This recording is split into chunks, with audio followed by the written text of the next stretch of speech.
Hello friends, मैं आकांक्षा GK with आकांक्षा में आपका स्वागत करती हूँ। फ्रेंड्स, आज हम पेपर थर्ड का एक बहुत महत्वपूर्ण क्वेश्चन पढ़ने वाले हैं। ये करंट अफेयर से जुड़ा हुआ प्रश्न है और इस बार मुख्य परीक्षा में और नेक्स्ट मुख्य परीक्षा में आने की इसकी बहुत ज़्यादा संभावना है। तो आप इस प्रश्न को बहुत अच्छे से कर लीजिएगा क्योंकि ये करंट से जुड़ा प्रश्न है और करंट से जुड़ा प्रश्न है प्लस सौर ऊर्जा से जुड़ा प्रश्न है जो कि हमारे सिलेबस में मुख्य टॉपिक है। इसलिए ये प्रश्न आना बहुत ज़्यादा महत्वपूर्ण बनता है। तो चलिए स्टार्ट करते हैं फ्रेंड्स। आगे बढ़ने से पहले चैनल को सब्सक्राइब जरूर कीजिएगा ताकि आने वाली सभी वीडियोस का इन्फॉर्मेशन आप तक मिलता रहे। इस प्रकार से फ्रेंड आंसर को फ्रेम किया गया है। फ्रेंड्स, ये मेरे मेंस का पैकेज है। मेंस के पैकेज में आपको अगर आप हार्ड कॉपी लेना चाहते हैं तो 85 100 रुपये की आपका हार्ड कॉपी पड़ेगा प्लस 500 रुपये कुरियर चार्ज पड़ेगा। अगर आप सॉफ्ट कॉपी लेना चाहते हैं तो 5200 है। सॉफ्ट कॉपी 1 तारीख के बाद से मिलना बंद हो जाएंगी, केवल हार्ड कॉपी ही रहेगा। और इसके बाद ये मेंस का सॉल्व पेपर है। मेंस का सॉल्व पेपर अगर आप अभी हार्ड कॉपी में लेते हैं तो 2000 है, सॉफ्ट कॉपी में लेते हैं तो 1200 रुपये, लेकिन अगर आप इसको पैकेज के साथ लेते हैं तो ये आपको 1000 में पड़ेगा।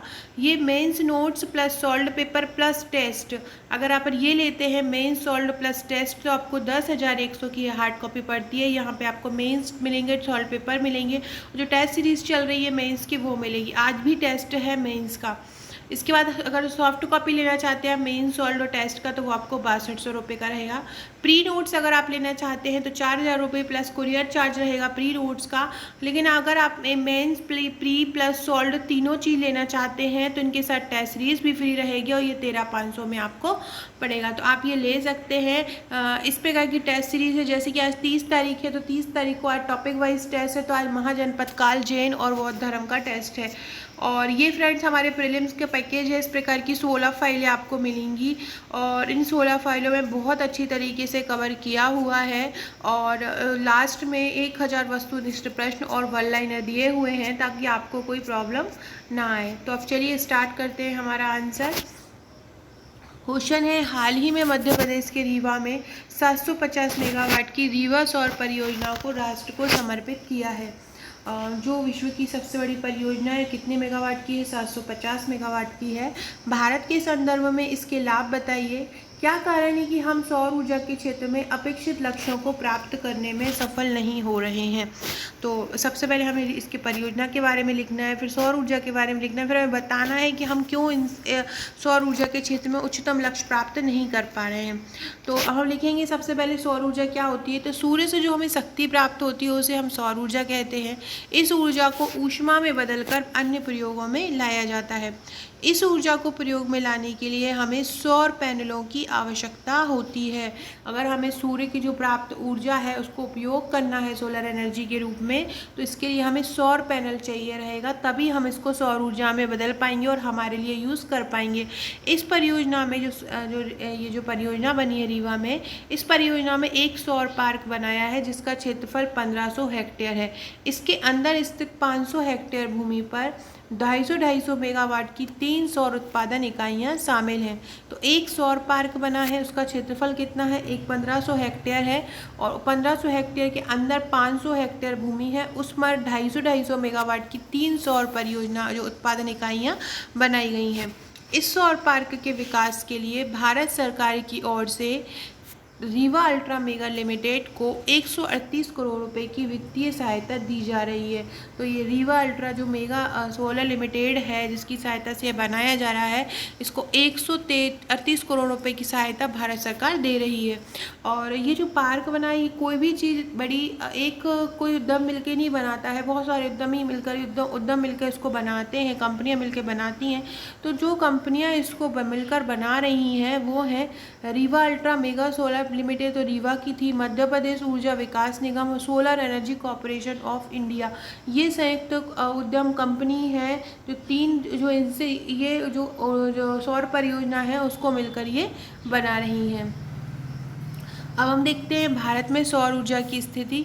तो भारत एक उष्णकटिबंधीय देश है जिसके कारण यहाँ वर्ष सौर विकिरण प्राप्त होता है।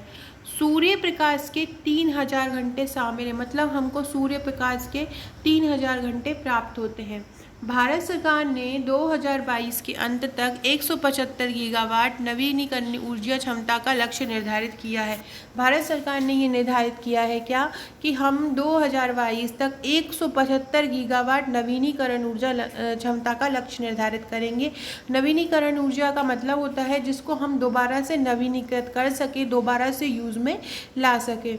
अब हम देखते हैं कि हमारे यहाँ कौन सी ऊर्जा कितनी है। जैसे कि पवन ऊर्जा 60 गीगावाट है, सौर ऊर्जा हमको 100 गीगावाट मिलती है, बायोमास ऊर्जा 10 गीगावाट मिलती है और लघु जल विद्युत ऊर्जा परियोजनाओं से हमें 5 गीगावाट एनर्जी मिलती है। सबसे ज़्यादा सौर ऊर्जा से ही मिलती है।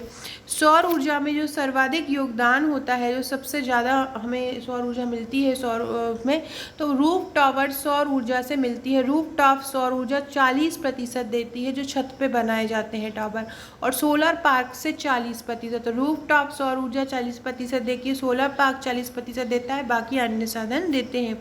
सौर ऊर्जा देश में बिजली उत्पादन की क्षमता का 16% है, जिसे हमें बढ़ाकर 60% करना है, लगभग 4 गुना।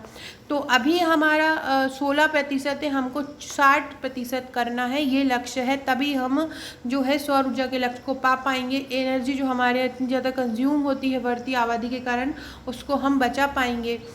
2040 तक भारत चीन को आबादी में पीछे छोड़ सकता है, जिसके लिए ऊर्जा की आवश्यकता। अब हमारा जो भारत है वो दिनों दिन आबादी उसकी बढ़ी रही है और 2040 तक ऐसी स्थिति आने वाली है कि भारत जो है चीन को भी पीछे छोड़ देगा। और इसके लिए अब जितनी आबादी बढ़ेगी उतने के लिए ऊर्जा संसाधनों की ज़रूरत होगी। तो इसमें सौर ऊर्जा एक बेहतर विकल्प हो सकता है, क्योंकि यह नवीनीकृत संसाधन है, इसके खत्म होने का भय नहीं होता और यह हमें डेली प्राप्त होता है। अब सौर ऊर्जा की राह में चुनौतियां क्या है, या ये लिख सकते हैं कि क्या कारण है कि हम सौर ऊर्जा के बेहतर लक्ष्य को प्राप्त नहीं कर पा रहे हैं।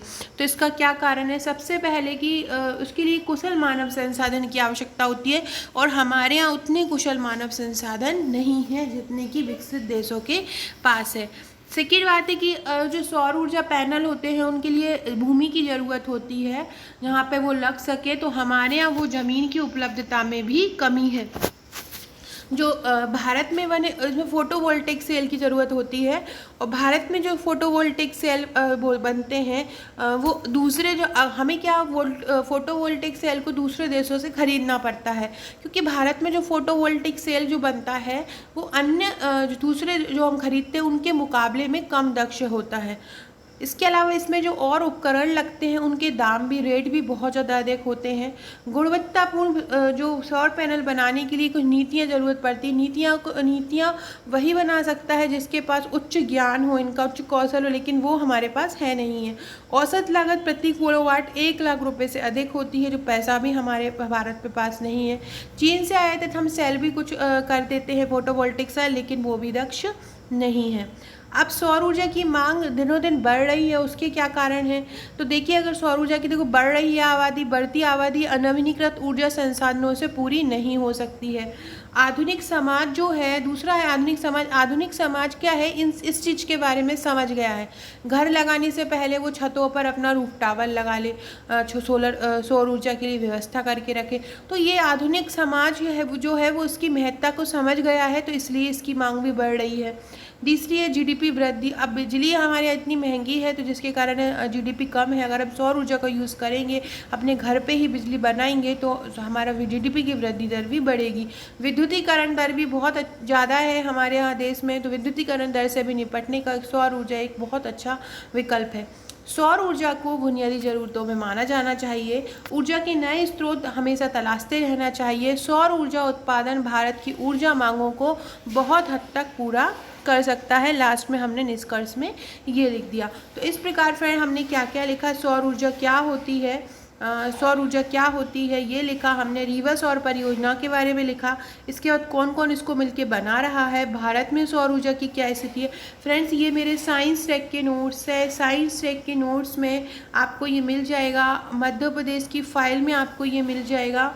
और पर्यावरण में, क्योंकि तीनों में ही टॉपिक है। चूँकि ये मध्य प्रदेश से संबंधित है तो इसलिए मैंने इसको जो हार्ड कॉपी है उसकी मध्य प्रदेश की स्पेशल फाइल में थर्ड पेपर में इसको की हुई हूँ, ताकि आपको मध्य प्रदेश से संदर्भित क्वेश्चन वहीं पे मिल जाए। MPPSC में मध्य प्रदेश का जो है ज़्यादा क्वेश्चन आने के चांसेस रहते हैं, तो इसलिए मध्य प्रदेश की फाइल में मैं इसको बना दी हूँ। हमारा जो मध्य प्रदेश का फाइल है 4 फाइलों के रूप में आपको मिलता है, मध्य प्रदेश स्पेशल, उसमें आप पूरे मध्य प्रदेश से संबंधित क्वेश्चन रहते हैं।